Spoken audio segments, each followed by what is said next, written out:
My God.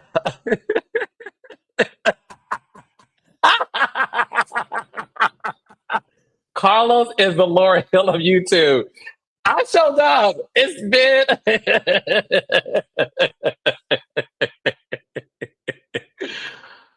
Oh gosh. 7 p.m. Pacific time. Y'all are so mean to me. I actually do nothing but give y'all content on top of content on top of content. And this is the things that I get. Thank you, Nate. It is CK time, not CP. Oh, Jesus. Sorry for my tardiness. A lot is going on. It's a Tuesday, so, trying to get acclimated to doing this on a Tuesday because, we typically do all of this on a Monday, but I'm so grateful and thankful that you guys. A Libra is going to be late. Is that a Libra thing?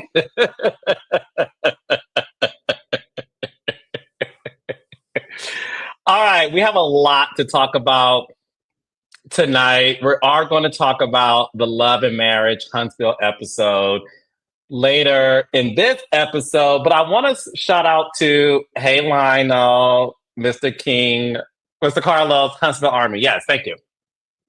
So I want to shout out a lot of the TikTok content creators who have been recapping Love and Marriage Huntsville in general, but especially those who have done a hilarious job recapping this past Saturday's episode.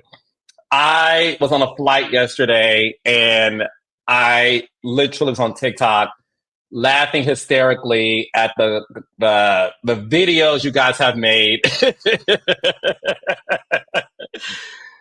We will get into that later in the episode too. But look, let's bring my friends on so we can have a great night tonight. We have so much to catch up on.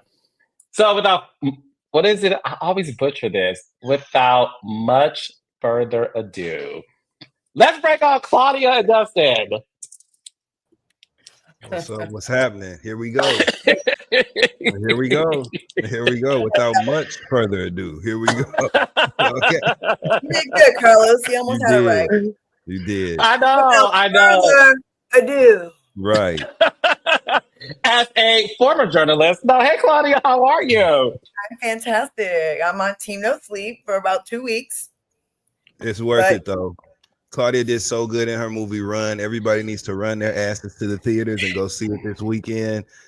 Starring Claudia and Drew Sidor and Erica Mena and Erica Pinkett and Annie Eliza. Right? Did I say her last name right? Alonza.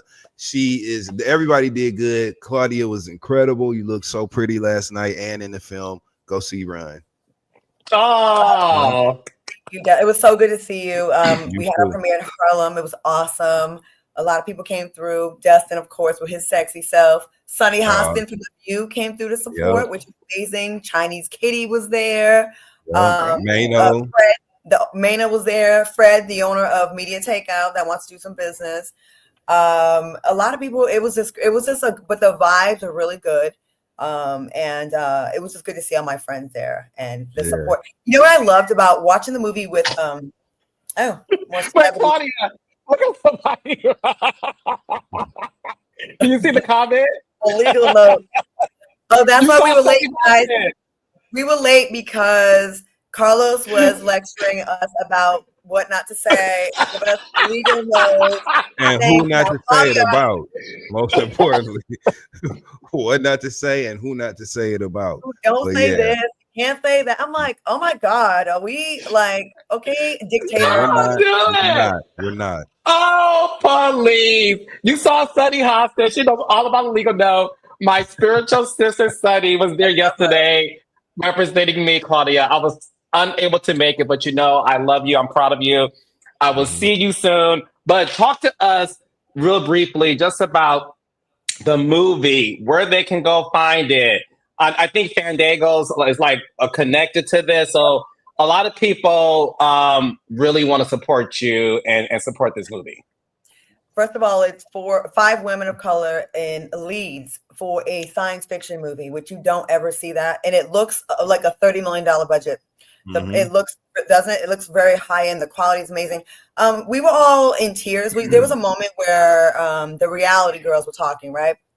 And I'll throw myself in that bag, although I'm not mostly that, but that's what a lot of people know me for. But Erica Mena, Erica Pinkett, and myself had a moment where we were all kind of venting about how the toll that some of reality has taken upon us all, and feeling it in the moment like you're canceled or you're never going to get past this stereotype, that this belief, people think you're this one person from one scene in a reality show and you're forever punished for it, right? And Erica Pinkett shared some really, like, she was in tears, and Erica Mena as well. She's like, the fact that Chris Stokes gave me this chance to like not rebrand, but like still have a place in the entertainment business. And she was emotional the entire weekend. And let me tell you something about Erica Mena. Forget what you know about her from reality TV. She's an actress. She should have been acting. I thought she was excellent. She's so good. She was good in this. She was good in this. She was good in this. That I will say. She was good in this film, for real. She did her thing. She was. Yeah. And Drew has some stunts that she did where she was dragged by these police, and she did her own stunts. She did amazing. Like, she did her own stunts. Really, really good. Annie, of course, is just amazing. She was in a car that got flipped around, and just, you know, the fight scenes, and, you know, it was just, everyone just, we really, really like bonded on this, I will say. And it was a great experience. And I need people to go to Fandango, get their tickets, check your theaters where you can see it. Run is in theaters. It's Friday. We have our LA premiere tomorrow. We just feel honored and blessed. I mean, and hearing the commentary from New Yorkers, there's a scene where I go outside in the woods, and I'm a black girl on the phone in the woods at night. And they're like, now Claudia. It was not comes by our character names. It was comes by our names. Now Claudia. You know that, like, they were talking so much shit. It was so cute though. Like, we were so flattered. Like, it felt really good. Like, y'all were so funny. Yeah, we was being niggas last night. We were. Yeah, I love it. So very happy to be one last night. We had a good time. I talked to the screen all night long. I was so excited. So yes. Yeah, you can blame me for that. That was me, Mano. Who else was talking shit? There's a few different people. Erica Cobb and her group, they were all talking trash. All Erica Cobb, all of us, everybody. Erica Cobb was on the other side for me, but yes, that was I guilty. Y'all were so funny. And then we had our premiere in Atlanta as well, and that was amazing. And Housewives was there. They were filming. They did put a mic on me, and you know. Oh, wait, hold on. You can't, hold on, baby girl. Hold on a second. I mean, you're talking to Carlos King and Dustin Ross, the historians, honey, of all things Housewives, but especially the 404, honey. And we're not talking about 304s. So wait, you were in Atlanta for the premiere of this movie run that's out in theaters this Friday. They're filming, I guess, we're seeing photos. They're filming the upcoming season of the Real Housewives of Atlanta. You were there. They put a mic on you. I saw with my eyes. Porsha was there. Drew Sidora, who's in the movie, was there. I believe I saw Phaedra, if I'm not mistaken. And Angela Oakley.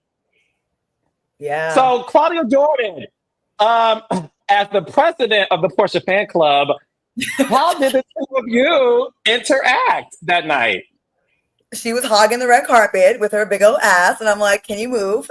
Like, the stars of the movie are here. Like, she was on there for a really long time. And at the time, I'm thinking, was she told to do this so we can have a thing? So I just stayed graceful. I was with Annie, but I was making my commentary. So I did have a mic on. So you may hear what I said, you may not. I don't care.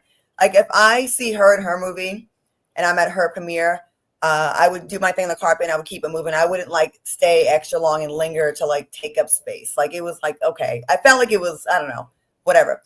But she looked really pretty. She was there. I know, legal notes. Don't worry. And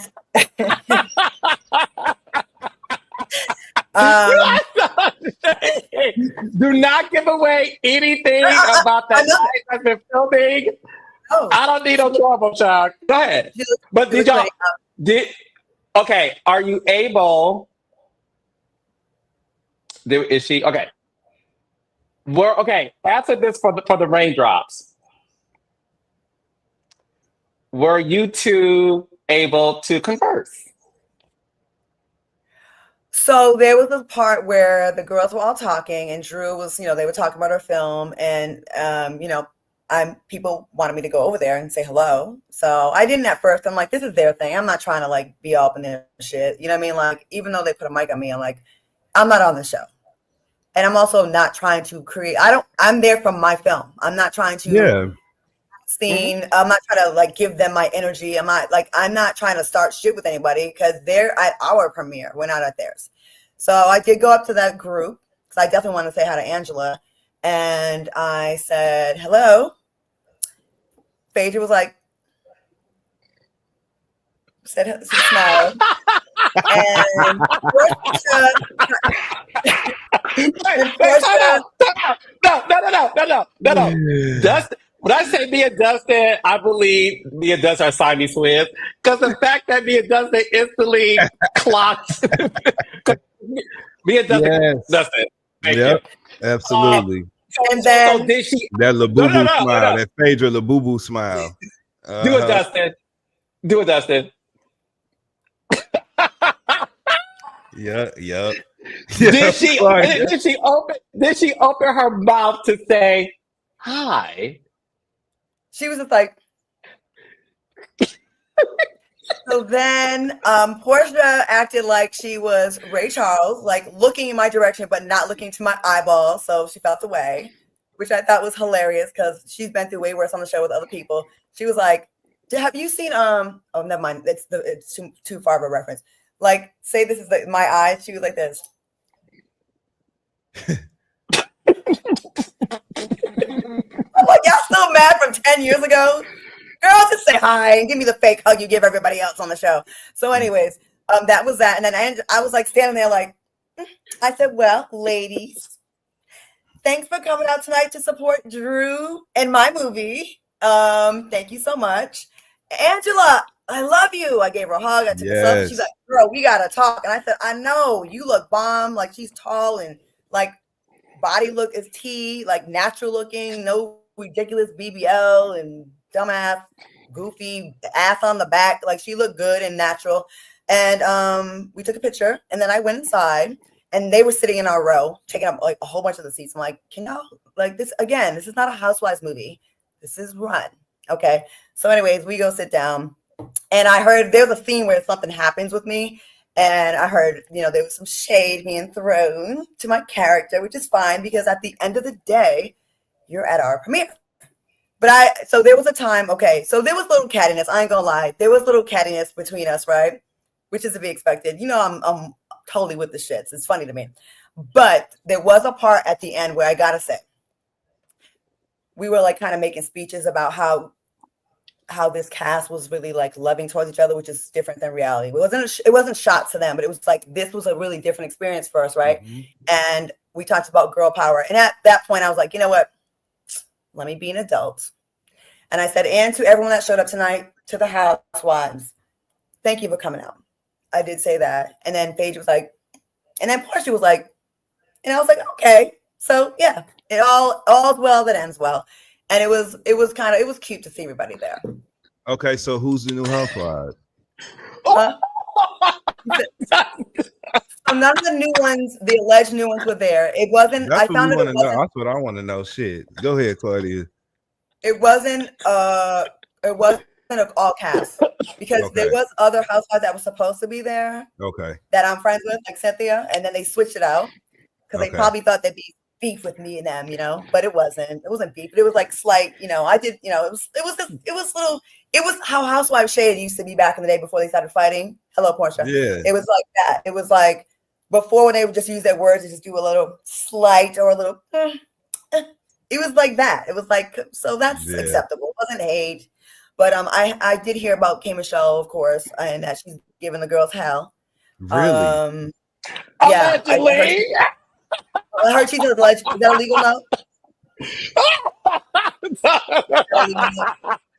I don't know anything. I just sit here and eat my vegan corn chips, child. Go ahead, Claudia. What you got to say, baby? Like, they were being shady when you was on the screen, Claudia. I was like, are you trying to manipulate me, Drew, right now to like say something, or were they really? And I was like, girl, I don't care about that shit. I'm on a high. I don't care I'm used to people being in audiences and being shaded at me. I don't care about that. So I was just like, birthday. I said, well, I'll see it if it makes a show. So I don't really care about that because I'm on such a high. Like, it's all good. Like, I'm so used to it. It doesn't matter. And to me, like, we don't have real beef to me. I do commentary. And I also had some experience with them. And they're not my type of girls, but I don't hate them. I don't hate them. They're just not my type of girls. And I think people need to know there's a difference between someone simply being you're not like not your cup of tea than someone you hate. I don't hate them. I hate Omarosa. Okay, that's someone I hate because I don't respect her. I think she's a terrible human being, and I keep it 1000%. I don't hate Porsha. I don't hate Phaedra. I don't hate Nene. I don't. Do I hang with them? No. You see my crew; they wouldn't even fit in because they just bless your heart.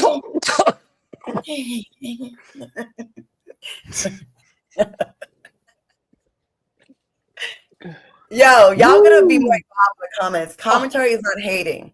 If I'm critical of your behavior and your character on a show that you put out, that's not hatred. I promise you, I only talk about them on Reality with the King. In my real life, there's no conversations about them.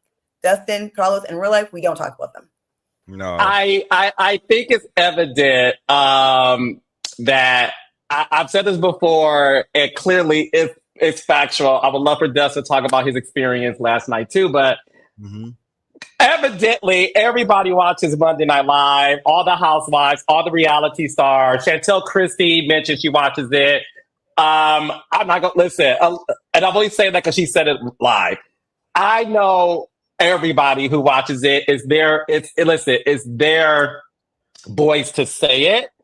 Ain't that right, Dustin? Yeah, and furthermore, listen, I'll speak for myself and for y'all asses too. This is commentary, you know what I mean? This is not a personal attack, nor is it a gotcha moment when we have guests up here. You know what I'm saying? Like, we don't. I am not fostering an environment that breeds that sort of energy at all over here, and neither are y'all. We gonna laugh, we gonna talk our shit, but this is not that. You know what I'm saying? And so I hope nobody's looking for that kind of messiness because you're not gonna get it from here. Yeah. As far as last night, go ahead, friend. It's not hate if you're critical of someone. Y'all are critical of me every week in the comments. There's people that are critical of me. I don't think you hate me. I think maybe I'm not your cup of tea. And a lot of people I am. But everyone's not going to like you or your moves that you make. And I am, as a 52-year-old, have enough life experience to have enough range in my brain to understand that, like, criticism does not equal hatred all the time. It's not. I will be honest with you about people that I hate. There's like 3 people in the world that I hate. Okay. And that's it. The rest of them, I may not care for them, but I don't hate them. And I could actually have a conversation with them, or I could not. I don't care. You know what I mean? It's not that big of a deal. Yeah. Y'all be showing more hate in the comments with some of the stuff y'all be saying with the anger about people y'all never met. I at least work with these people and shared a contract with them and a camera and a space. Okay. No, I get you. But listen, I think it's nice to know that we have a great audience of people who watches it. The raindrop said Evelyn Lozado mentioned she watches too. So listen, it's nice to know that there's people with it. Are you patting your Evelyn? I got good A1 credit, A+ credit, and I got some fucking kids. What's up, Evelyn? You watching? What's up? Yo. That was a funny ass scene. I can't with you, Dustin. Evelyn, thank you for watching. Drew Sidora, thank you for watching. Drew, she was so sweet last night. Shout out to Drew Sidora. I met her last night when I was outside talking to Claudia. Drew was so sweet. So shout out to her. Yep. Erica Mena was sweet too last night. And Erica Mena's a good actress. I mean, listen, I Stepmom trilogy is I literally text her manager, and obviously I called Erica myself, but like maybe a year or 2 ago, I was home on a Saturday night and I'm like, let me just watch, I like horror movies. And I literally watched Stepmom 1 and I believe 2. Yeah, 1 and 2. And Erica Mena is a fantastic actress. I was shocked in the best way possible how much depth that she got. And her manager said to me, like, Erica actually studied and like went to acting class and like had an acting coach, and she took it very seriously because she really wanted to perform. So shout out to her, to Drew, to the remaining of the cast. Claudia, you know I'm your biggest fan, so I'm happy that you're getting your just due. And more to come for you, Claudia Jordan. Yes, Claudia, we proud of you, friend. Thank you. Absolutely. Thanks for the love and support. And listen, everywhere I go, you guys know they ask me about you too. So they love this show. A lot of people. No, we love that. So listen, speaking of K. Michelle, who allegedly is on The Real Housewives of Atlanta, she had a series of tweets, Claudia and Dustin, over the weekend that a lot of people were wondering, were K. Michelle, who are you talking to? As I get my glasses on, because I have to read something that isn't illegal, no, Claudia Jordan, but I would like to...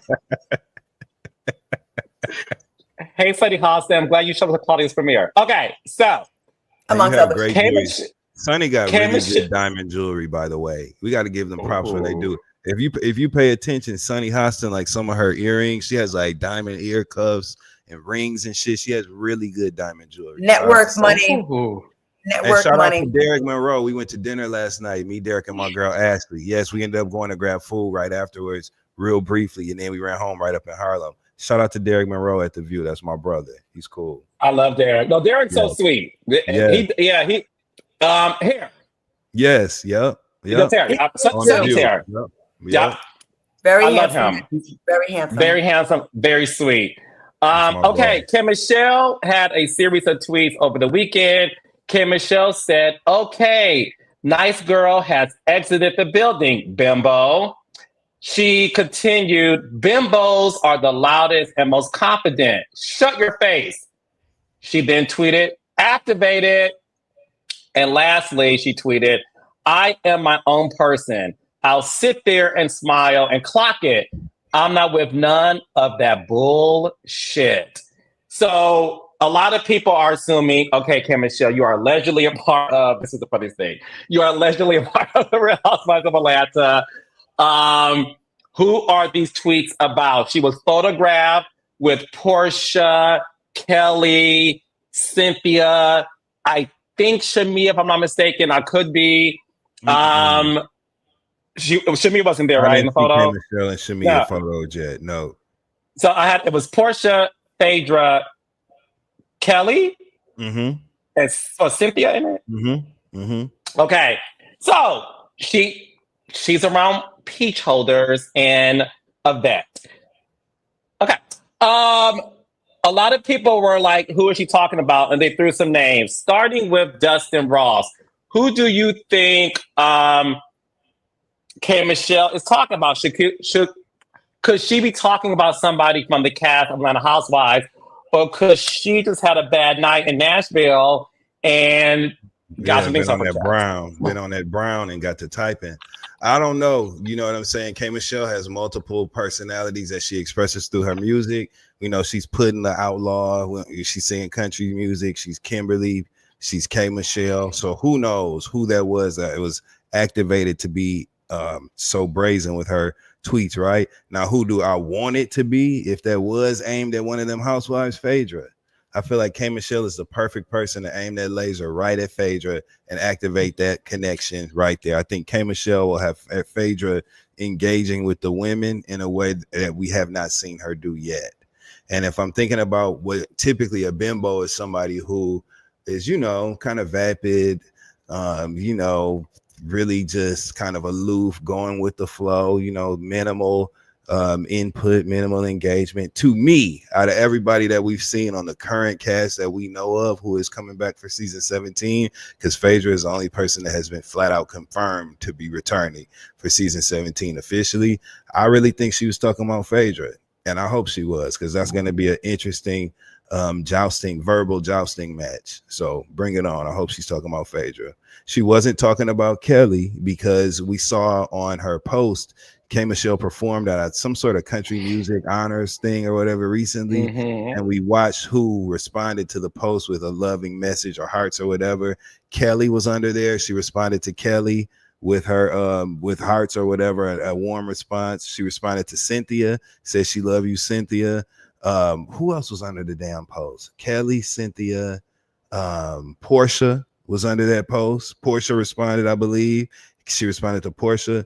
I'll have to pull my phone up to see who else it was, but I think it was Phaedra. All right, so while you do that, Dustin, pull up your phone to confirm what you're saying. Claudia, your thoughts, those tweets, do you think they were directed at an Atlanta housewife, or do you think K. Michelle was just venting in general? I don't know. Like, I don't know if she's talking about housewives or not, because like it's not like Housewives is K. Michelle's entire world, like some of the other girls on the show. Like, you know, K. Michelle has a life outside of Housewives. She's not, her whole personality is not being an Atlanta housewife. What? I'm saying she's a singer. She's a lot of things. Like, she's like not like some of these people, like, they didn't have housewives, they would be working at a call center. You know what I mean? Or just, you know, whatever. Not that there's anything wrong with that, but I'm saying some of these people, we only know them because of this one show. K. Michelle has multiple fields she's in: music, R&B, love and hip hop, also the country now, huh? Wasn't she on Botch too? No, You know she what? had. Justin, No. She had her own show.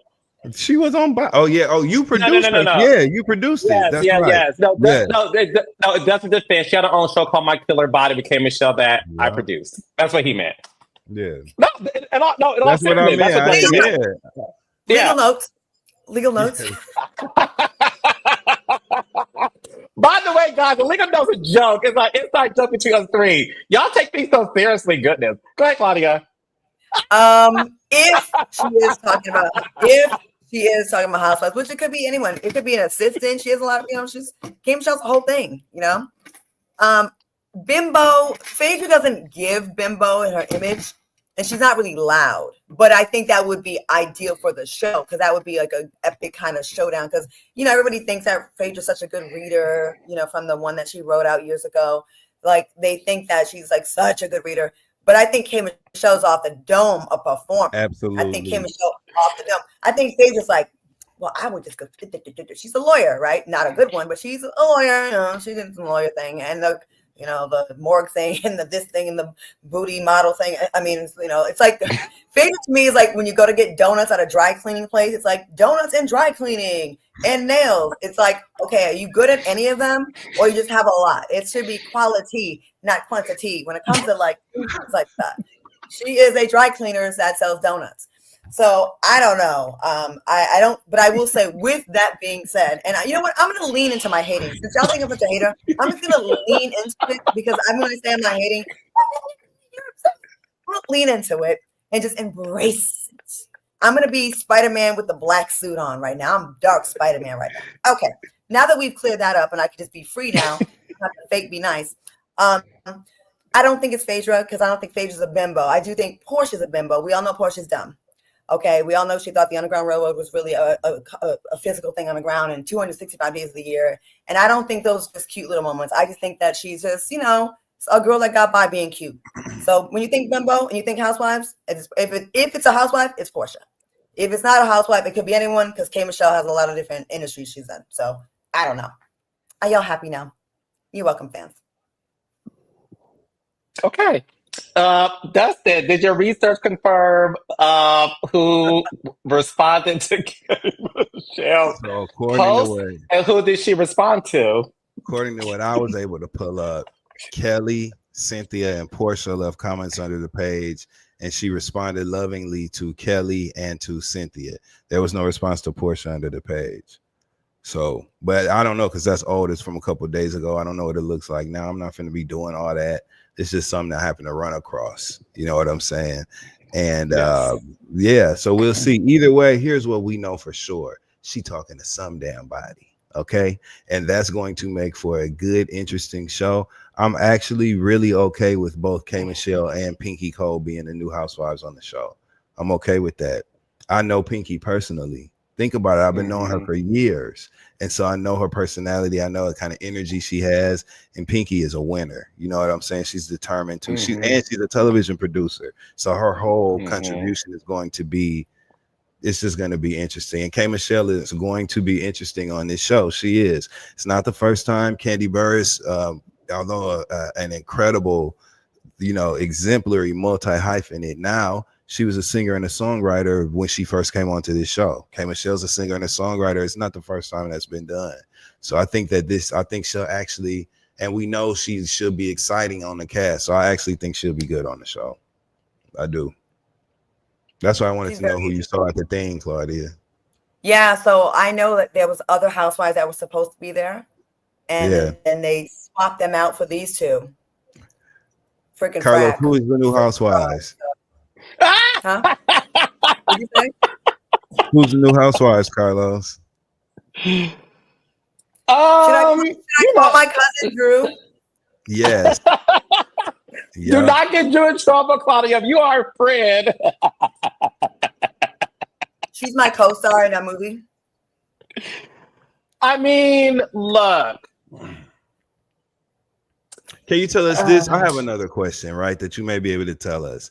Who else was looked at seriously this year, right? Who wasn't selected, but who made it close to the finish line this year, but is not taping, and it's safe to say that they were a part of the mix. And you can either say the name blatantly, or you can get us as close to it with clues as you can. And I'll be honest with you, okay? Yeah. I can answer that. I'll be honest with you. Based on my knowledge of just being somebody who has a footprint in Atlanta, nobody famous. Okay, good.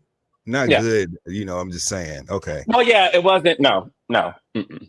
But there were some new unknown women who got close. No. The way it works, and this is no secret, and Claudia was a part of this process too. It is an exhausting casting process. And when I say this, don't take this literal, y'all. Make this a story. You literally look up under every rock just to find a hidden gem, right? Like it's an exhaustive process.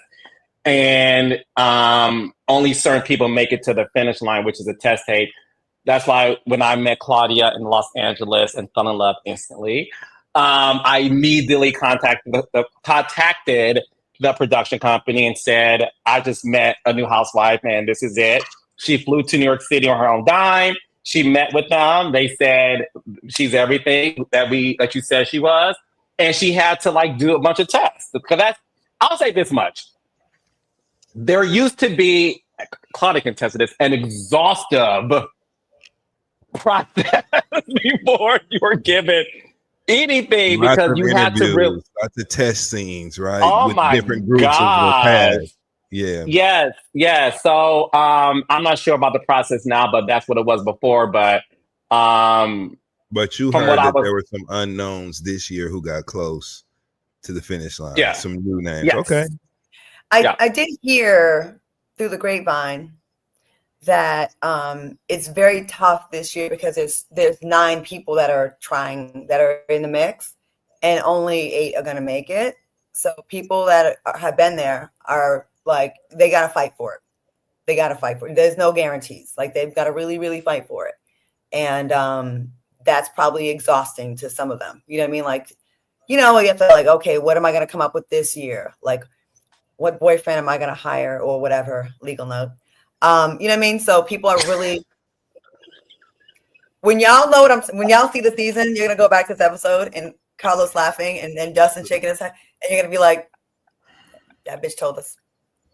No, I'm laughing because I think you crack me and Dustin up because, listen, I'll get shade, but then I'll give a shit. I think you are one of the funniest women in the world. You are low key you should do stand up. It's your delivery for me. It's your delivery for me. Because I be like this, and then you throw a little zing. I'm like, oh shit, wait, where did that come from? Half the time I'm just entertaining myself. I do shit that makes me laugh on the inside, and I like that you catch it. No, you are on fire tonight. Go ahead, baby. I'm in a high right now in life. I'm in a very good place. I'm so happy with life right now. Life is lifing. You know what I mean? It's good. I'm happy. And when my hair is cute, I'm gonna be mischievous on the show. Fact. But people are really pulling out all the stops this year. I mean, with men fresh out of college, with all kinds of people. I can't wait for y'all to see who's dating who. Let's move on to the next topic. Let's move on. So, I just want to give, because I know, save your Aries sister from herself, please. Yeah. Okay. I love But her. I will. I was like, Claudia's subliminals are crazy. Can Claudia say anything positive about these women? Oh my God. I said Porsha was pretty. And Phaedra lost weight. She looked thin. Like she slimmed down. Yes, and the hair was flat. I didn't see any signs of lace. She looked actually cute. I thought Phaedra was cute. Cuter than I've ever seen her. You know? Porsha's hair was beautiful. Angela was bomb. What else do you want me to say? That's enough. So we are moving on. So we have so much to get to tonight that I want to make sure that the over 3,000 people in here are able to hear what we have to say about one more topic before we get to Love and Marriage Huntsville. Ray drops. You miss a day, you miss a lot. Happy Tuesday. All right. So one thing is this. I want to talk about the Yandy of it all. Mm-hmm. Okay. Because that seems to be something that I just feel like is constantly regurgitating. And I'm waiting for the Yandy and Rashida meetup. Spur up, whatever you want to call it. Yeah. Dustin, I think it's a bunch of mudslinging happening. And I'll be real. As a producer, I will say this. As a producer, I'm not understanding why I haven't seen a one-on-one between them or a 202 couple to couple about addressing the issue. Claudia has been jet setting for the past couple of weeks. So Claudia, Dustin, and I would catch you up to speed. As you know, Claudia, last week's episode, Yandy did admit that she had an emotional affair. Mendici and her are working through it. Mendici mentioned that Rashida and Kirk did an interview on my podcast where they pretty much said that, you know, Yandy and Mendici are in an open marriage. And Mendici said that, I'm paraphrasing, but he pretty much intimated that he could have Rashida if he wanted to, right? Rashida did a scene with Kirk. Rashida said even if she was going to do something with somebody, it wouldn't be Mendici. That's not her type. And that he needs to worry about what's going on between him and Yandy. In tonight's episode, Yandy and Bambi did a scene, and Yandy intimated that Rashida and Kirk are allegedly in a polyamorous relationship with Kirk's baby mama, Jasmine. Yandy intimated that they're on trips. Bambi said, blink twice if you are saying that Rashida, Kirk, and Jasmine are in a poly relationship. And they did a zoom in to Yandy's eyes, and Yandy did this, wiped it again, and blinked twice. It's getting dirty. Dustin, what are your thoughts? Yeah, I just think it's a waste of time. Unless Yandy and Rashida are in each other's face, I don't want to watch Kirk and Rashida have a conversation about Yandy and Mendici's marital status or whatever in their closet. And I don't want to watch Yandy and Bambi have a conversation about Rashida and Kirk's, you know, alleged poly relationship. I'd rather see them sit down, like you said, Carlos, have a one-on-one and talk it out, duke it out, whatever that means. Verbally, I mean, you know what I'm saying? Duke it out and get to the bottom of whatever, because let's be clear, throughout the entirety of their existence on television, both Rashida and Yandy were never people who were notable for their quick wit or their stance, and they're not world-class arguers, you know what I'm saying? And so I don't really even like seeing them. That's why I think we've gone so quickly directly to, you know, mudslinging low allegations, because there's no room for witty retorts and, you know, comedic, you know, digs that are still funny but kind of prolong the exchange. That all they know is, well, let's just go for blood, because they're not really people who talk shit like that. And I don't want to see two ladies who are not typically the mean girl characters resort to that. I just don't want to see that. So I'm actually very, very over their whole entire beef. Yeah, I don't like them beefing. Like, how long have they been beefing with these two? Like, they've both been around for a long time. It just started. It just started last year. Yeah, just started. This season. This is the second half. The first half of last year, Mhm. and Claudia, it pretty much happened once. It was something going on with Yandy and Rashida said that Yandy was not her real friend. And it's what you said earlier. Like you Yeah. have your TV friends, you have your industry friends, and you have your real friends. And Rashida said Yandy is not my real friend. She's pretty much a coworker. And then from there, it's just boom. Yeah, and once you have that in front of cameras, it's hard to go back, right? Because you have the whole world watching, and you don't want to look like a punk, and you don't want to look weak, and people care. And then you're reading the comments, and it's like, you bow down.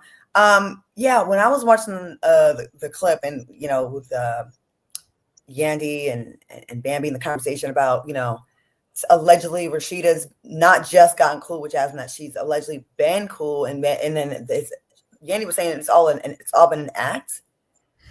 I don't know about you. I don't know if it's always been an act. Maybe she's come to terms with it. Because if you're with someone, listen, we all know that Rashida and Kirk have had their issues throughout the years, right? For them to still be together, you have to be not okay with. Well, kind of. There's a lot of things that you've kind of gotten over and you've learned to deal with. But I don't know if she was. I'm sure out the gate when it first happened, there was a lot of stress and strife over it and heartbreak over it. And I don't. Maybe she just learned to cope with it. Like she can't change it. I didn't mean to cut you off, friend, but No, like, what is the accusation here? Okay, so even if say they all fucking right, Rashida, Kirk, and Jasmine, right? What is the allegation here? Oh, y'all fucking and didn't tell nobody. Okay, so what? Or I mean, Kirk has literally had a child with this woman on Rashida. Okay, the component or element of shame or what, it's just completely non-existent at this point. So I don't understand what the dig is, even if they have a private, intimate relationship amongst the three of them. What is the dig? What is the moment here with that accusation? You know what I'm saying? Because I just don't see what can you say about it. She is attracted to her too. Okay, so what? She was all right. They figured it out. She was all right with the nigga having a baby on her. You know what I'm saying? They stayed together. Like she knows that him and her have had a relationship in the past. I just don't see what the dig is that if they are fucking and it was a secret. You know what I'm saying? What is the gotcha moment with that? The gotcha moment I'm asking you. I'm asking her, Yandy. You right, know what I'm saying? Like, what is the?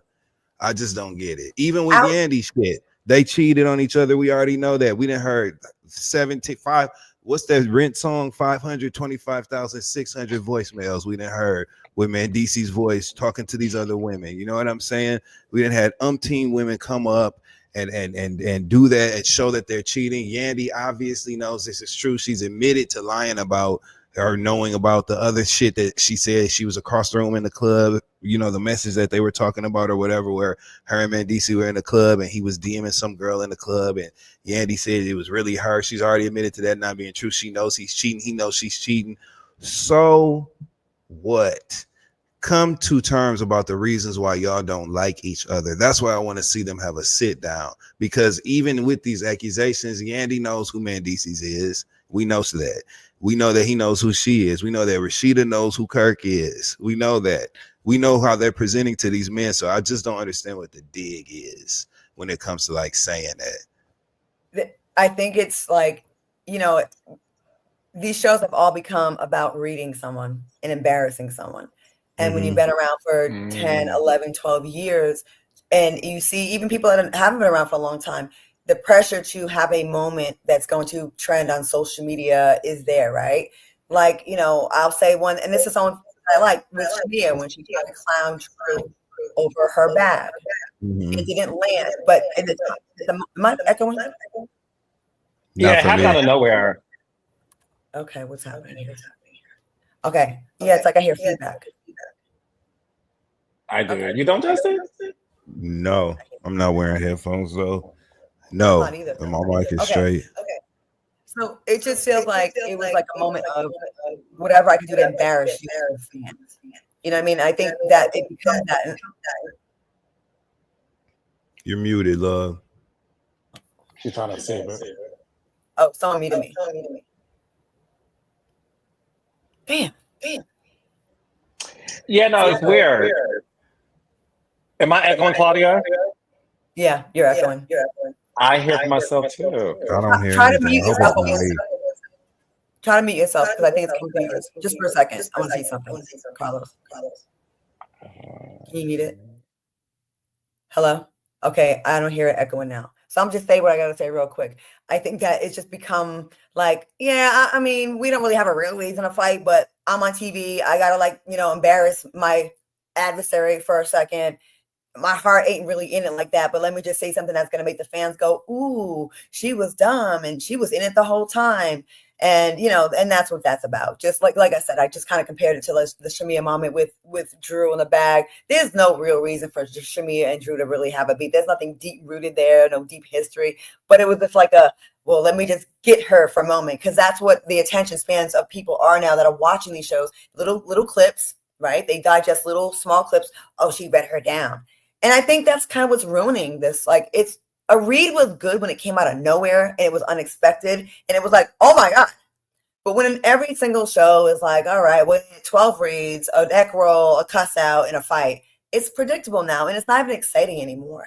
Like, I'll be more excited to see y'all getting along these days. That's like breaking news. Oh my God, they went on a girls trip and it was actually kind of fun. I kind of want to hang with them. But, I think kind of it's something just a race to the bottom to embarrass each other. Okay. Okay, is it me? Yeah, I hear myself. Let me see something. Sometimes you think it's the air plugs? It's them damn AirPods, and he knows it. Is this better? But no, I feel like I don't hear anything anymore. It's better now. Okay. I know, could be these two. All right. So I it's what you two are saying. I think at the end of the day is one of those things where they just gotta talk. And what I'm hoping happens this season is they just sit down, have a conversation. It's a lot of mudslinging and it's a lot of rumors being thrown at each other's direction without any clear indication of a resolve. So I'm hopeful for that. One more topic, sorry raindrops, that I want to get to before we move on to Love and Match Huntsville is this is some good news. Would love to have time to talk about this. So Claudia and Dustin, the Real Housewives of Potomac, Karen Huger gets new release date after reporting to prison for her DUI arrest. The update is Karen will be released from prison on September 2nd, which is next Tuesday. Okay? She's being released September 2nd after being sentenced to 2 years with 1 year suspended in February. Thoughts on that? Good. Free Kern. Welcome Kern home. Kurn, baby. Welcome her home. And I tell you this much, the way they put them cameras up and brought Phaedra in the 11th hour for the Real Housewives of Atlanta last season, they need to get Andy what they say. I need Andy and a camera. They need Andy and a camera down in Potomac. We want to see Karen in the season finale of season 10 of Potomac. We want to see her release. We want to see Ray. We want to see them looking at each other, drinking coffee and doing old people shit. We want to see that. So we want to see Karen. We want to see that they get her Uber now. You know what I'm saying? Get her Uber. But we want to see Karen on that screen next season. So good. Glad to see it. She paid her debt to society. You know what I'm saying? She served her time. She did what she had to do. Let's move on from that, and she'll make better choices moving forward. That's how I feel. And I want to see Karen back on the show, her show, immediately. I would love if they had cameras up when she gets out of jail, into the arms of her guy, legs around him, like when Whitney and Bobby reunited when he got out of jail. Claudia. And I would the 2025 version of that where she just jumps. Maybe the jump won't be as high. You know what I mean? But just jumps. Yes, the waist. Leave it on the leg. Yes, baby. Yes, I love you. That would be some shit. Ratings would be through the roof. You're welcome, Andy Cohen. I think that we have created a storyline. And you got cameras up outside. I want to see how she gets out. Like, did she go in there and get the stud braids? Did she get the braids and the cornrows back? And she came out. Did she lift weights in there? I want to see how she. Yo, imagine if she came out, if Karen came out with cornrows all the way back and jacked. I would love it. I want to see that first Rockport turn the corner when she is walking out of that jail. The first rock Porsche shoe that turns that corner coming out the jail. I want to see it. One in front of the other. I want to see Karen on camera. Yes. Orange It's time. I want her jumpsuit, back. braids, All that. All that. And now, honestly, you know, it will be cold as hell. It will be so cold, all jokes aside, because her and her daughter Raven have been killing New York Fashion Week the last couple of years. And you know, Fashion Week is coming up. So to me, what will really be dope, this is not minimizing what she did or nothing, but I'm just saying it would be dope if like the first time we see Karen is like front row at New York Fashion Week, completely styled head to toe. Get her in there with like, you know, a real stylist and let her like pop out during Fashion Week, lean into her bad girl shit. That would be good. So I don't know. We'll see. This could be a huge like rebrand for her, like a huge rebrand. Like this could be like major for her. Turn up, Karen. Yes. Yeah, and listen, I'm happy that she served her time. She did serve her time. She did the crime. She served her time. Yeah. My hope for her, with everything you guys are saying, I agree with. In addition to, I really do hope that for her, she was really able to use those months for some self-reflection, for some moments to really understand whatever demon she was dealing with. Knowing her, she will listen. Karen is 62 years old.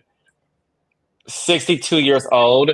So it goes to show you that, look, this woman is resilient, and I'm looking forward to seeing how she looks when she comes out. And I agree with Dustin. Get the cameras back. Like, let's get 2 more episodes for the season out of this. I think it'll be really good. I think have Ray pick her up. They can talk. I think have Giselle throw. Look, I can't help myself. Thank me later, Potomac producers. Have Giselle throw housewarming, where everybody wears an ankle monitor. Like, I would do something that's sort of, I know that's why I do what I do. You know, I'm the king of reality TV for some reason. So I would do it where it's sort of like very Giselle, very, you know, fun and tongue in cheek and all those things. So look, I think at the end of the day, congratulations, Karen. Next week is around the corner. And at the end of the day, look, there are some people that I saw online that feels like she got off too easily. At the end of the day, she served her time, and it's not up to us to talk about whether or not she deserves more. I'm not the judge. The judge gave her the sentence. She was not allowed to go home. She went straight from the courthouse to jail, and she now has an early release. She paid her time. I know we're poking fun at this, and you know, because no one got hurt. Right. So we're able to poke fun. Right. No one got hurt with it, but it could have. And I hope that for her sake that she, you know, lesson was learned and it will never happen again, because she did get away with it, 4 times, right, that we know of. And, you know, we hope that this time has, you know, put things in perspective for her, and she's a little bit more conscientious about things and aware of her, you know, her condition that she has, and doesn't do that again, because she has been lucky, right, to have not really hurt anybody, but she could have hurt others and herself. And she did serve her time. She does deserve to be allowed to be integrated back into society, and hopefully not make that mistake ever again. We're only poking fun at this. Let's be clear, right? Only make it fun because no one got hurt. And because it's not our responsibility to handle this shit no kind of way. We are choosing right now to qualify our commentary with obvious statements of our understanding of the severity of what she did and what could have happened possibly and what did not happen. But it's not up to us to prove to no damn body, especially not no motherfuckers in the comments, that we get the big picture. Of course, we know Karen is, you know, we want the best for her. She know her ass don't need to be drinking and driving. And of course we know that. But if we crack a joke or two on here and we laughing about it, or if we offer a positive solution, because I feel like you reading the comments of people that are bringing that up right now. And that's so stupid to me, because it's not our responsibility to handle it any kind of fucking way. We wasn't in the car with our ass, nor were we with her that night. You know what I'm saying? We didn't have anything to do with that. We making comments just like everybody else. We don't have to handle it any kind of way. We say what we want to say on here. So go ahead. Obviously, we know that. Obviously, we don't want her ass drinking and driving. Somebody said at least she didn't hit a tree or an animal. or a poll. All right. So that brings us to, and I agree with everything Dustin said. But listen, that's why I listen. I love all of y'all in here. You can say what you say, and we can say what we say. And if you don't like it, there's other YouTube people that are live. Go watch them. So moving on, one thing that I would like to say is we need to get into the latest episode of Love and Marriage Huntsville, which for the first time, Claudia and Dustin really took a deep dive into TikTok for Love and Marriage Huntsville. And when I say to you too, it was the entertainment that I did not know I needed yesterday and this morning. So let's get right into it. The episode opened up with Letitia Scott turning back around to finish the conversation with Nell Fletcher, where, as we know, last episode, she left with her Chanel bag and her keys, and she pumped it. But she pumped back and then told Nell, as she sat down, let's have a conversation. Just don't yell at me. Nell said, you will know when I yell at you. I wasn't yelling. And then one thing Letitia did say that I want to get y'all thoughts on. She said that at the end of the day, what triggered her with the commentary from Nell was the fact that she is sick and tired of people questioning the monogamy of her marriage. She said, I'm sick of it. It's been happening for years on top of years on top of years. We show flashbacks of people making accusations about her and Marcel's marriage. And she said, look, these accusations, allegations, rumors, and things that people say, Letitia was honest. She said it is affecting us till this day. Like, it's affecting us, which she's honest about. What did you guys take from that? Starting with you, Claudia. I understand how, I mean, trying to put myself in those shoes, like, but you know, that's unfortunately comes with the territory with reality shows. You know, I remember when Mike Hill started dating Cynthia, I said, your life is not gonna be the same. Oh no, I'm good. I understand. I'm like, no, you don't. It's different. Reality stars go through it, have a different kind of fan base. They're not like sportscaster fans, sports shows fans, where they're like, oh, you got a great suit or a great take on the game, Mike Hill. No, they will dig and find stuff, and they will make a mountain out of a molehill. I said, you can't even like someone's pictures because that's a scandal that you're cheating. So I don't know how loyal he's been. But I could see this, like, really, even allegations, like, really causing a lot of problems in your marriage. Like, of course, you gotta, like, even if there was something going on, you can never heal in peace. So I get the frustration, but it's not Nell's fault. It's the job you're in, actually. Like, when you want to put things out there, that's what you have to deal with. Yeah, I think that I understand how someone in Letitia's position could be frustrated, because from day one there have been accusations aimed directly at Marceau and her marriage. Therefore, I thought that it was interesting that she said it was causing problems in her marriage currently, because she used the word now it's causing problems in my marriage now. When she came back for the second round of conversation with Miss Nell, she said that. She said it was causing problems in her marriage now, and that's what kind of softened Miss Nell up to the communication anyway, and they were able to kind of make some progress then, and that was her being vulnerable. And I think that was the transparency that Miss Nell was looking for. You know what I'm saying? So, and that was something new. We really, as many seasons as Letitia has been on this show, she ain't never really been like vulnerable with the audience. You know what I'm saying? Letitia used to be problematic on the show, if I'm being just speaking freely. And so this is a new version of Tisha. You know what I'm saying? I understand how that could be taxing on anyone. And we have to remember that the allegations look different now that are coming from Martell, because that's where they're coming from. And these allegations coming from Martell are direct and blatant and very in your face this season. And so that's a different type of defending that you have to do for yourself. That's a different experience. So I understand how that could be daunting for a person.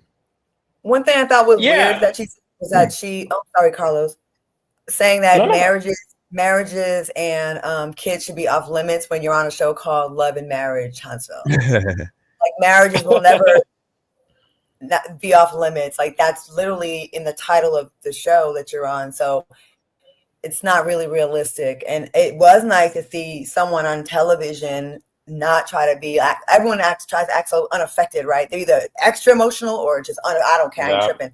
That's a real moment to say, yeah, it's affecting me now. And maybe it didn't before. Maybe some things have changed. We don't know. But that was good to see a little bit of those kind of moments are real. Like you want to see more of that kind of stuff where you are vulnerable. No, 1,000%, 1,000%. Listen, the reason why Love and Marriage, Huntsville especially, really resonates with a large audience is because you did have 3 couples when the show started that all went through different milestones in their marriages, good or bad. And like you said, Claudia, it is about the marriage. And one thing that I will always appreciate about all of my cast members, but I'll talk about Tisha now because we're talking about this scene, is the fact that she wasn't trying to act like it doesn't bother her. Mm-hmm. And one thing that I know about reality stars, not all, but some, is when they try to act too unbothered. And it's okay to be bothered. It's okay to say, this is bothering me.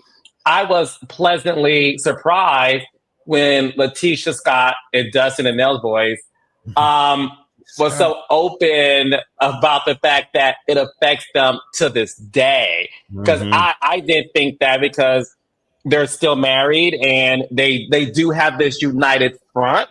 So I was surprised to learn that, listen, like, and I thought about myself too, like I think in anybody's situation, which is why I'm so private when it comes to like me dating or whatever, I could not imagine having your relationship constantly be challenged, not only from the audience, but damn, from a cast member.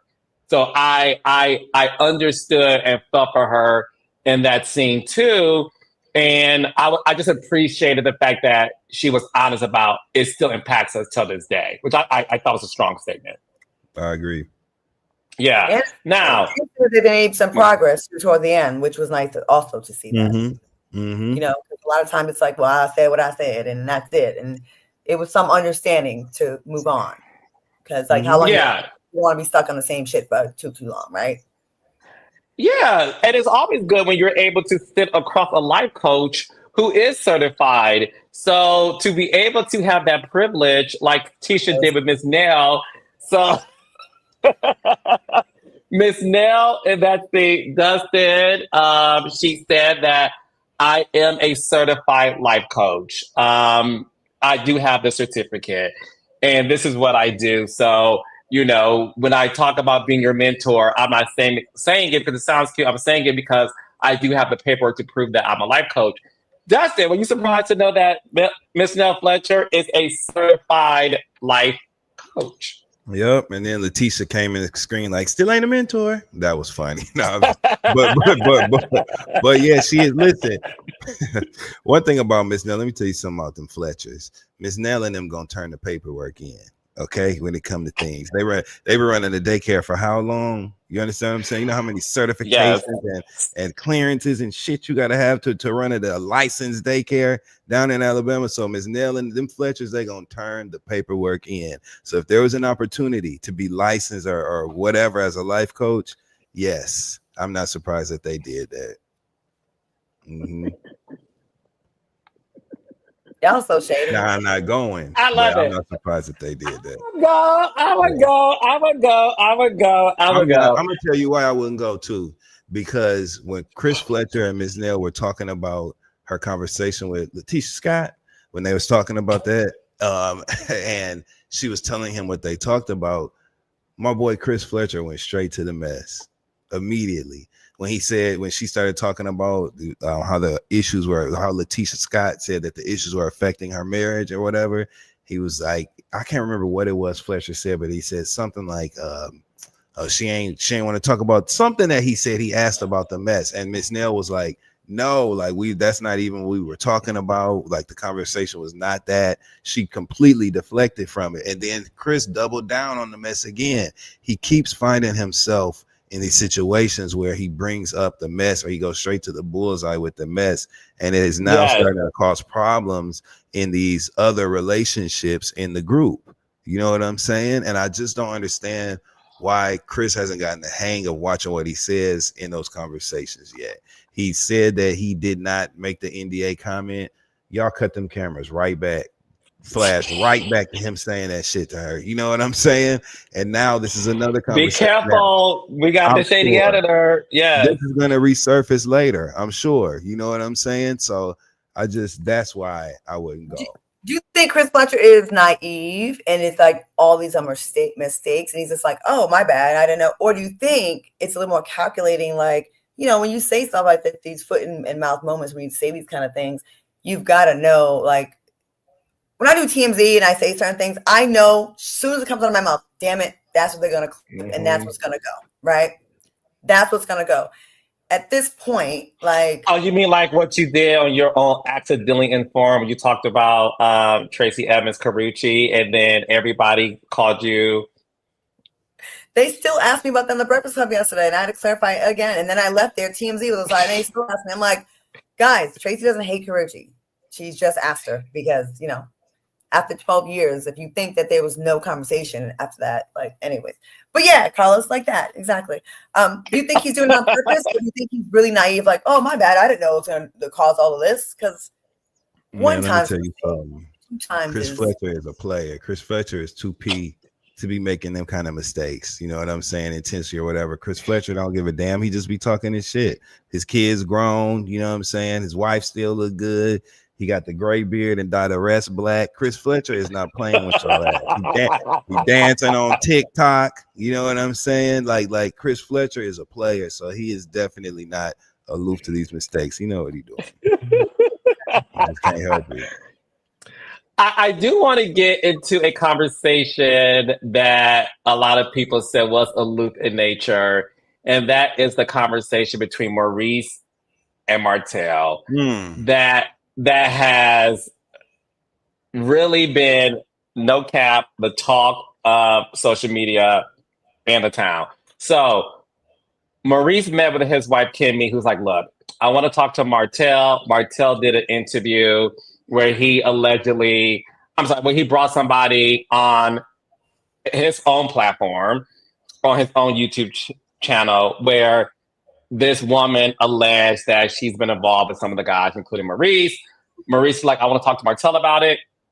Kimmy was not here for it. She's against it. Like, I'm sick of this.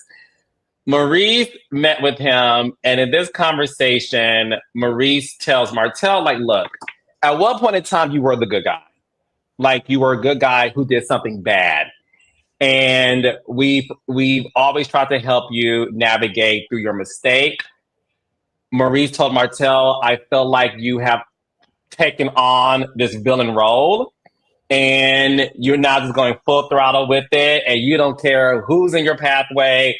You just want everybody to suffer for it. And he brought up the fact that, look, you did an interview with this woman in question. Martell is saying, like, look, I did, and I don't regret it because I didn't lie about it. Maurice talks about the DUI situation that did get dismissed, and he's now able to talk about it because last season at the reunion, it wasn't dismissed. It was still in court. He did not want to talk about it. Maurice said that, let me tell you what happened. I was dry. I left the Black event. Kimmy went home by 9:30, and he was going someplace, and that unfortunately he ran into an animal, a tree, and a hole, which left Martell in tears, saying, "You sound like my 9-year-old with this story." And let's just stop there. I'll finish the rest later. But what did you guys think of Maurice's story to Martell? Starting with Dustin. You sure you don't want to let Claudia go first? Okay, Claudia, would you like mean when it's my turn? So you sure? Ooh, I want Claudia, go first. Look. Claudia, go first. I mean, I'm not really here for Martell. I think he's a narcissist, and I feel like he likes to play in people's faces. And the way he was laughing and all that, it was kind of annoying. But the story is the story. I mean, it is possible to hit an animal. It is possible to hit a tree. I mean, I don't know if it's like an animal, a tree, and a pole. That seems like a lot. I don't know. Do you think he hit a tree? Did he hit a tree, Dustin? Yes. I think exactly what he said happened is what happened with that damn car accident. I'm gonna tell you what the problem is, though. The reason that there's even any room for question is because Maurice is all this intellectualizing that he's trying to do of like Martell's motives and waiting to tell those details and talking about the evidence this and the evidence that. We not in court, my nigga. You know what I'm saying? Don't nobody care about none of that. That approach ain't landing. It's not landing with the fans. It's not landing with with Martell. And Martell tore Maurice up in that scene, and it made me so mad to watch because it was Martell doing it. How do we end up losing a battle of plausibility to Martell fucking Holt of all people? You understand what I'm saying? That was frustrating for me. Maurice, the facts are the facts. You were clear. Maurice was clear from his DUI case, right? Mm-hmm. We can let that go. You know what I'm saying? If he was somewhere else, Kimmy know now. You know what I'm saying? And obviously they still together, so it is what it is. But like he said, those were the things that happened. He hit that animal, he hit the tree, he hit the pole. Some people feel like it was the strip pole in the club after he left where he was going. Other people feel like that's what they said. But that's not the point. That's not the point. You know what I'm saying? That's not the point. The point is, Maurice, you got a nigga sitting in front of your face telling you was fucking that girl in that room, and I don't care. And if you a lawyer, and if we lying, sue me. When you're being disrespected like that in your face, you can't try to over intellectualize shit and come with these alternative theories. You know, I think Martell is just he's hurt, so he's lashing out at me. Stop trying to find a workaround with all of this and just address it head on and handle him. This man that's sitting in your face making these very serious allegations towards you, who has been known to be the walking, talking definition of deceit. Right? Yes. How dare you try to hold me in moral court about something? And then Martell said in that scene, laughing and paying for the cameras, all that shit was an act. I hate it. Ain't nothing that irritates me more than seeing a person fake laugh, like try to make themselves appear to be laughing harder than they really are. That's so cringy to me. And that's what Martell did in that scene, because he was playing to the audience, trying to have a moment. I'm gonna laugh at how ridiculous this is. Talking about I don't lie. Martell Holt said in the scene, talking about he don't lie. When we've watched that was actually made me laugh out loud. Ain't that rich? Doesn't it feel like it's because it's the messenger? Like anyone else saying that, having that conversation with Maurice would have been different, but because it's Martell, who was a known like mess, liar, cheater, all of the above, all the things, right? It seemed like he thought he could have some moral high ground in that scene. And you can't when you're dealing with certain people. There's no room for all of that. Listen, I'm a person who I'm non-confrontational. You know what I'm saying? I try my best to make shit just go right. You know what I'm saying? Keep it player, keep it smooth. But sometimes you have got to go ahead and get a motherfucker up off of you. And that round of questioning, we are not in a deposition. We ain't nobody being deposed. You know what I'm saying? This man is sitting across from the table telling you that you fucked some girl in the room with him. Okay. And you start asking him all these questions. I feel like he's a nice guy. No, he's not. He's the same person that did what he did to Melody all these seasons on this show. It's the same exact person. Nothing has changed. So this whole romanticizing that Maurice was doing was so frustrating to watch on that show. That's why Kimmy was looking at him like that every time he talked about it. How many more times could Kimmy say, no, he's not? I don't know why you're trying to reimagine this character profile of this person. And then once it started hitting Maurice, and then Maurice was saying things like, this is another thing that was shocking for me while I was watching. Maurice saying things like, I don't know what Marceau did. When this person is sitting across from you telling him that he flew a woman out to hung out and went multiple places together. You know he's saying he did that. So address that. Stop talking in language that absolves you of direct responsibility or direct implication, and just handle your motherfucking business in that scene with this man that's saying this shit about you and your family. You understand what I'm saying? We're not here for the theories, and nobody's gonna say, you know what, that Maurice is smart as whip, because you see how he theorized that and came with that. You know what? Maybe that is what nobody's doing that. What we're doing is watching that scene saying, damn, Martell is literally sitting in his face with a brazen audacity that is so, it just makes you feel like that lady in Clue when she was like, flames on the sides of my face, flames. It makes you feel like that, like you feel hot, heaving flames as you're watching the shit, because you can't believe that this man is mocking him in that way, talking about, ain't you a lawyer? Sue me, sue me. That was so. Claudia, am I tripping, or do you feel? No, as a lawyer, I mean, as a former journalist or as a lawyer, like that wasn't, a lawyer should be able to argue his point a little bit better than that. So and don't be a lawyer in that scene, be a real nigga and cuts his motherfucking ass out. Yeah, that's what like, you do in that scene. Nigga, I did not fuck her. You a liar, and it's finna be coffee all over this bitch. You say that shit one more motherfucking time. That's what you do. It's almost like, you know, when some people come, like they're enamored by someone or think maybe intimidated by them or whatever, because it seemed like he doesn't want to all the way go there with him for some reason. Which makes him guilty, right? Yeah, like why are you like trying to like, you know, theorize, like just give all these theories and the word salad, you know? It's like, oh, this philosophy. There's a raw emotion. If someone called me a liar but said I did something that I didn't do, I'm not gonna give you an essay. I'm gonna be like, bitch, I know the fuck I did not. Yeah, your mother's a fucking liar. I did not do that. Okay, you did though. We know you fucked that other girl. We know that. Okay, like I just think there's a time to like. There's a time. It's a time to handle things, and I think Maurice is like I said, very smart man. I'm proud of the progress he made in the conversation we had here. That was brave and vulnerable. But in that scene where we saw Martell say that shit to him, it literally was frustrating to watch. It was. You know what it gives me, Carlos, and you can blink twice if we're right. Maybe Maurice didn't do all the things. First of all, for the record, Claudia, a former journalist, Jordan, I wasn't in Vegas. I was not around. I wasn't there. But you were friends with Martell, and I'm sure that narcissist tells you his stories. I'm friends with all of my cast, including you, Kenya, Porsha, and the rest of the cast. What I will say for the record to show is all of this happened before there was even a TV show. Yeah. So I want to catch up to speed for the audience to know that the allegations that Martell is saying that occurred between himself, Marcel, and Maurice, all of that allegedly happened before a show even existed.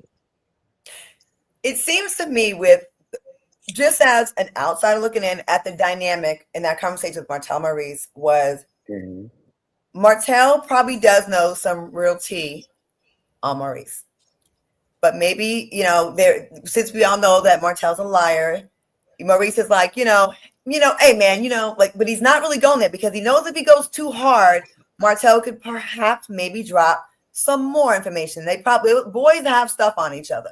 Like if I was arguing with a girlfriend of mine that she pissed me off in this one situation, but she does have real legitimate intel on me from other things, I would probably tread lightly in an argument.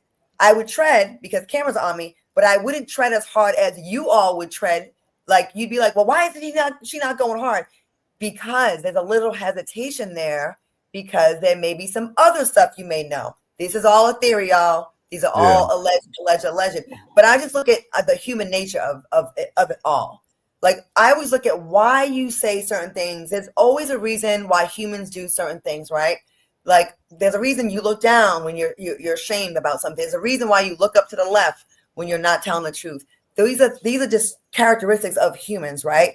So if someone is sitting in your face on camera telling you, like saying stuff that is not true about you, and they have other dirt on you, you probably would act the way Maurice was acting. Like, I'm not going to go as hard as I should, because if I'm innocent of all things and you don't have anything on me, I could freely read your ass down and tell you to go fuck yourself, because there's no fear there of, I hope the other shoe doesn't drop, or I hope it doesn't tell me that one thing.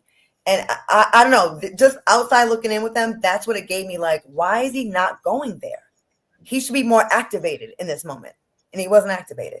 Maurice was saying stuff like I said, he was saying stuff like, I don't know what Marceau did. And then another time, what did he say? He said, he was like, do you know what you're saying? He was like, most of what you're saying isn't true. That's not helping. That's technicality. That's not helping. We don't need none of that. And Maurice is smart enough to know better than to be speaking like that. So who knows why, right? Maybe you're right. Maybe he is trying to hide something else. But I just, after watching that video of Martell and that woman that he found wherever and brought up, you know, and then watching Martell say the things he said at Destiny's Field Day when they had them scrimmage jerseys on and the balloons was faded in the sun. Remember that party? I remember that. Then they had that huge argument in them practice jerseys. I remember that. And I just remember the things, the levels that Martell was going to with the things that he was saying about them or whatever. I don't understand why Maurice is trying to find an inroads there. Even like in that last scene when he was talking about how he was filming it, getting all the guys together to get past this. Why? For what? You know what I'm saying? Like, why are we even? You see Marceau like shit.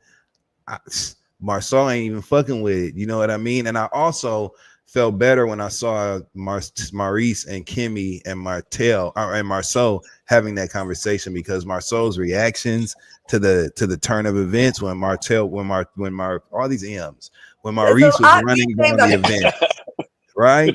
When Maurice was running down those events to Martell and Marceau and Kimmy, I saw Marceau's reaction as honest.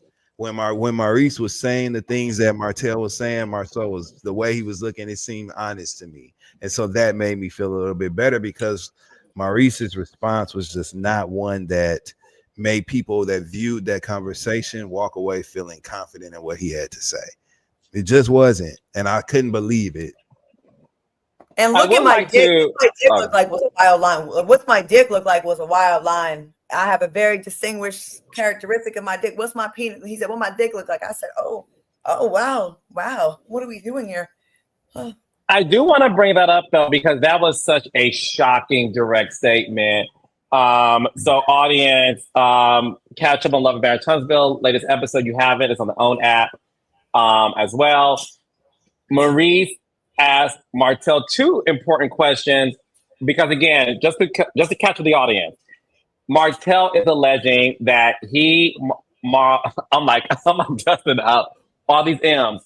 Martell is alleging, right, that he, Marceau, and Maurice had threesomes in Vegas, right? That's what he's alleging, right? And he's saying, I was there. We were all there, pretty much banging chicks, right?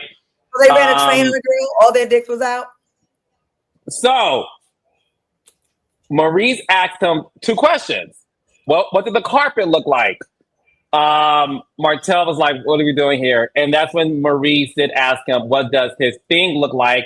Because it's very distinctive. I want to ask you this, because, again, this was a point of conversation that really drove Twitter and TikTok to a divide. Do y'all think him asking that question really was one point in proving his innocence? Because if we all did that, what does it look like if you were there? Or do you think, let me say this, because will it put Martell in an uncomfortable situation as a man to go on camera saying, I know what your thing looks like? Does that make sense? So on one hand, it wasn't a trick question. It was, two things can be true at the same time. I think that Maurice, it's so funny, because he said in that scene that he thought that Martell imagined things and plans in his head that sounded better in his head than they did when they came out. And I think that line or that question was a better idea in Maurice's head than it was when it was out of his mouth. I don't think it proved anything. In fact, I think all it did was make the situation weird. You know what I'm saying? And make the conversation now. Everybody just felt a awkward, uncomfortable feeling in that moment. And that was it. It didn't absolve him of anything. And it didn't, what are we saying? You know what I mean? I don't think it worked. But I will say that Kimmy, when he brought that up to Marceau, Kimmy did make a face like, well, yeah, there is something that if he looked at it, he would have remembered distinctly. So I don't know. Maybe that is, I just don't know. I don't know. And I don't know. I ain't got nothing to do with that. I don't know.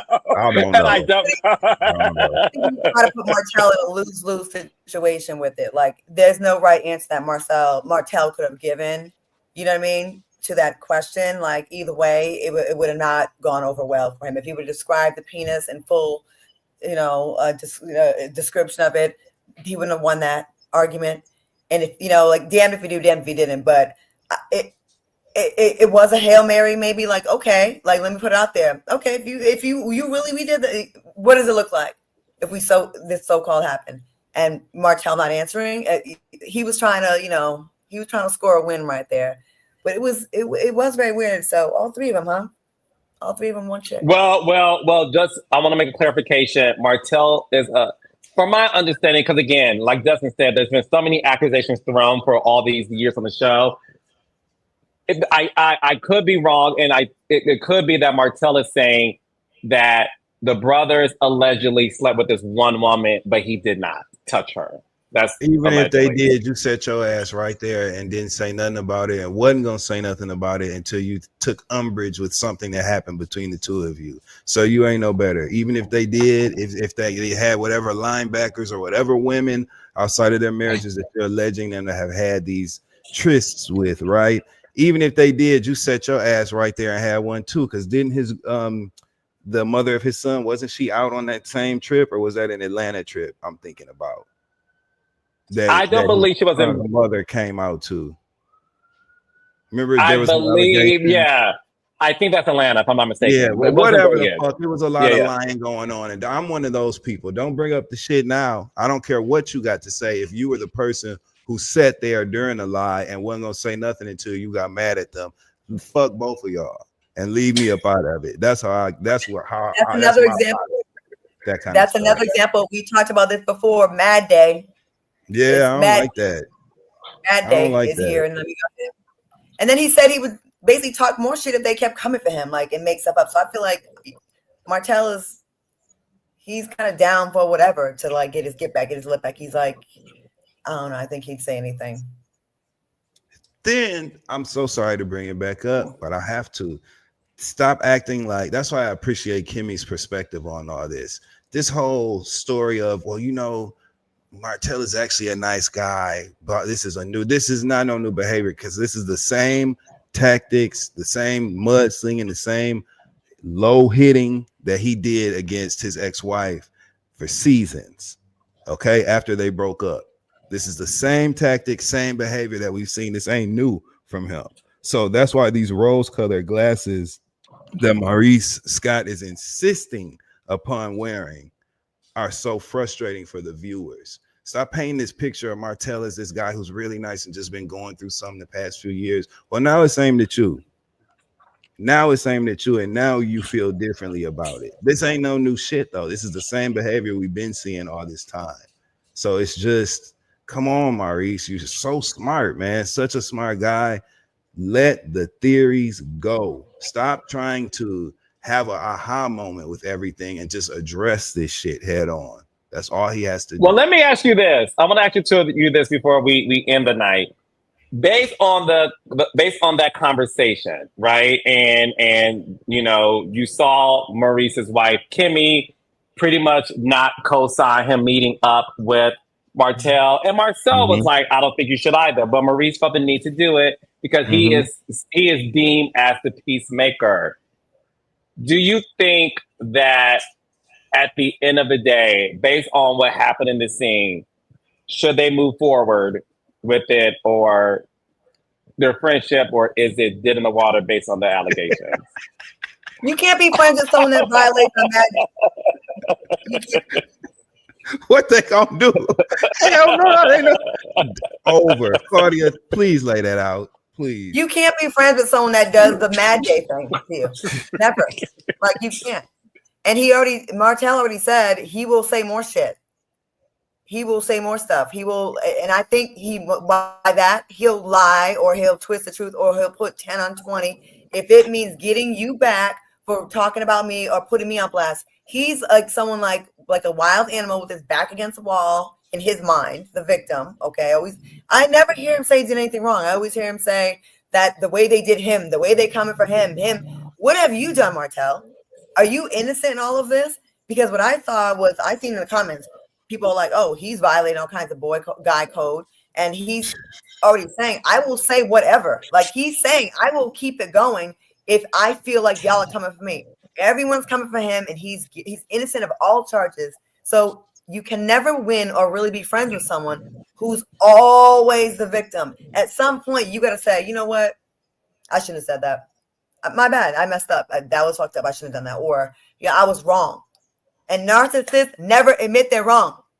And they will tell you a reality that never really happened and be mad at you for pushing back against it.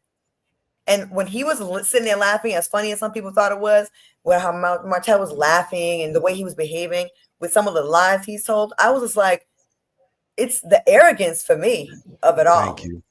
Like it's extreme arrogance, and that level of arrogance can only you got the motherfucking nerve. You know what I'm saying? You got the motherfucking nerve. That's the feeling that you do when you watch it.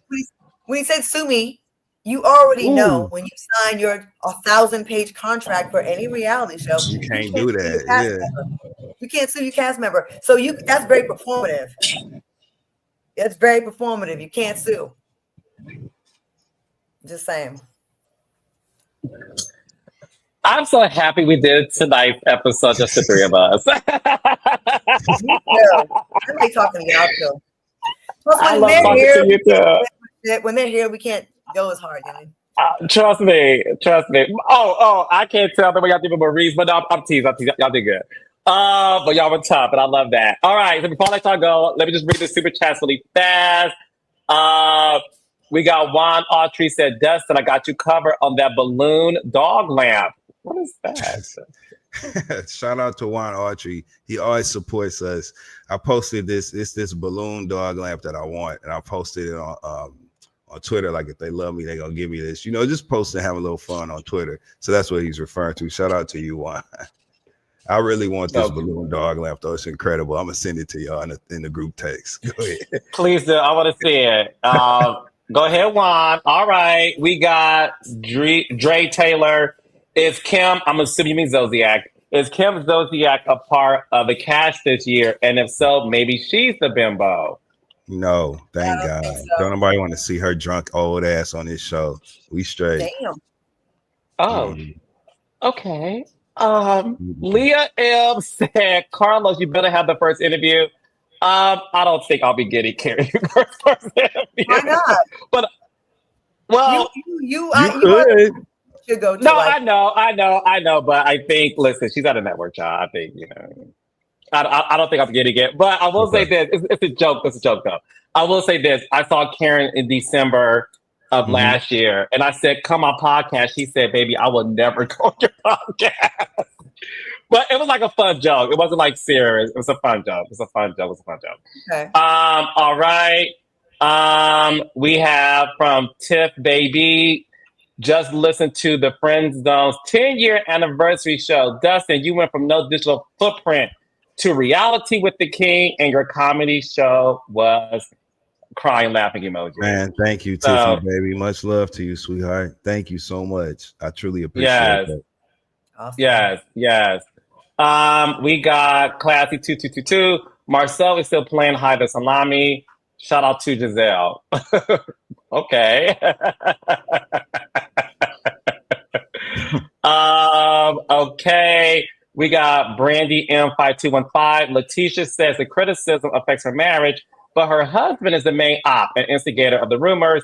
He never defends her effectively and acts like it's a joke, but she thinks it's everybody else is. Okay. We got Tiana Drew Caldwell.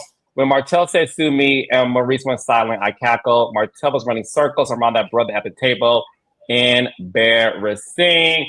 Last one, we got Les P. Unpopular opinion, how easy it is to look up an old flight ticket and show proof who paid for it. Where are the receipts? He is a known liar. Yeah. All right. Well, there you have it. Dustin, Claudia, it goes without saying. Thank you guys for another excellent episode. I love you two so much. I love both of y'all. And we're back. Okay, so Monday is Labor Day. Mm-hmm. Are y'all available? I'm available. Okay. Claudia? Of course. I am working on a film, but I'll be done, I think, at like 5 in the morning. Yes. Keep us updated. No, for real. I'm fine. I think I wrapped early, like it's a night shoot Sunday night. Did Dustin and I clear all the legal notes tonight? Did we violate? You are hilarious. Shut the front door. Look, thank you too for a great episode tonight. Tonight's episode was actually my favorites. And I have so many, but I know that this is the one I'm going to watch because I'm a nerd. I like to watch this the next day. Sorry. But this was a good one. So thank you guys so much. And Raindrops, we'll see y'all next Monday. Happy Labor Day. Happy Labor Day, Raindrops. We love y'all. Tickets to Run. Yes, go see Run. Tickets to Run on Friday. Go see Run. Go see Run. Go see Run. Yep. Go see Run. This Friday is a holiday weekend. Have fun. All right, be safe. Love y'all. Bye. Bye.